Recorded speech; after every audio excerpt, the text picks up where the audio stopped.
of Europe have become geriatric nations. Products that will get sold will be geriatric related products, healthcare. And you hear the healthcare is going crazy in Europe. That's why healthcare is going crazy. Because 30-year-old doesn't need healthcare. Okay? People like me do. Okay? So the reason is that population is going geriatrics. China with the one man, one person or one kid or whatever it is getting nearly geriatric. If I look at the 2020 to 2040 market in the world is in this region. 40% of our population in India, as you know, is below age 20. This is the largest consumer class that is growing. And that consumer class is tied globally. It is going to consume and it is going to be forced to be reckoned with. So the solutions and the products that you would develop is where they will get consumed. That's when you get the new ideas. The reason the ideas come into US is because they were the consumers. In about say 7-8 years ago, I started a company, I funded a company called Verizon Networks. It was on the TV, something to do with the TV. And they wanted to show something on 45-inch or 42-inch or 50-inch TV. And we had a bunch of people in Bangalore. And people are banging their heads about explaining them about what needs to be done. Because what had happened till then is most of the companies that are funded, the companies were incorporated in US, they were architected in US, the back-end work was done in India in terms of the testing or support, development or whatever. In Verizon, we said, that's not the way to do it. Let's start the product development in India. Guess what? If you have not seen a 50-inch TV and you have not experienced it, how are you going to understand what the requirements are? You would not know that. So once we become the consumers, we consume the product that we will develop. So I see a really bright opportunity for the product companies to be nurtured in India. So what you are doing in Pune with respect to TIE, by default or by design, I don't know what it is, but I think you are doing absolutely the right thing. You are going to see a breakthrough in next 5, 8, 10 years with respect to the products that you guys will develop and will get consumed and will become global products.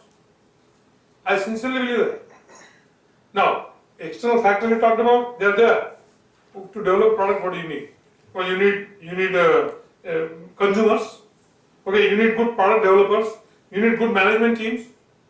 Okay, you need good environment. All that is now stitching together. All that is coming together. So it is going to happen. You just have to go at it with tenacity, not give up. Okay, Prakash, I want to, you talked about products and it requires money. And we've been talking about angels here. And yesterday you shared some very interesting thoughts about angels. So, why don't we talk about angels a little bit? Angels. Okay, angels in the audience, please don't throw rocks at me. You know, what happens is, developing a company is taking idea and creating a business. And it goes through journey, right? So, first of all, you need the idea that is mature, the idea that you can build a company on, right? And to develop that idea, you're going to need a team, you're going to need a market, and you're going to need the money. Okay. Unless your parents are rich enough, they bankroll your company, you're going to find that money someplace. So typically, the concept people say is, okay, we're going to get money from the angel. So let me tell you at different stages how the product moves and how the money moves. Okay. So from a concept to what I call as a product validation, the total amount of investment, whatever is required, is typically referred as the angel investment. From the product validation to a prototype is typically what is called as a Series A or early stage investor. I'm just giving you the terminology. They are very loose terminologies, but just bear with me. They're called early investors. From prototype to first customer ship, and first customer ship to a repeat customer is a late stage investors. And then if you're successful and you're profitable for 3, 4, 5 quarters, you go public, and then public becomes an investor in your company. You're not taking company public so that you become rich. You're taking company public so you can raise the capital from the public, so you can invest and grow. People have this misconcept of company goes public, I get my house on the hill, I drive a Ferrari and that. That is not the purpose. That is an event. You should feel good about it. But that is not the purpose. That is not the end. So, let me talk about the angel. What are the things that go on with the angel? Right? So, first of all, as I was telling Kiran, in 1999, year 2001, in that period in Silicon Valley, some early successes for various reasons. Lots of companies got sold, merged, went public, whatever, and a lot of people made a lot of money.